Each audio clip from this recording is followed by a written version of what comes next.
পাশাপাশি কয়েকটি অর্থবোধক শব্দ বসে বক্তার মনের ভাব পরিপূর্ণভাবে প্রকাশ করে তাকে সেন্টেন্স বা বাক্য বলে।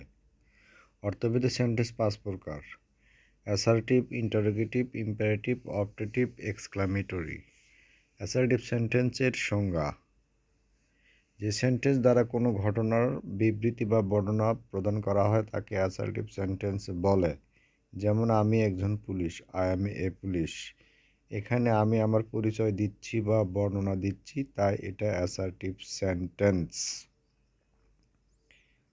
অ্যাসার্টিভ সেন্টেন্সের structure: subject be verb, noun বা adjective. I am a police. We are rich men.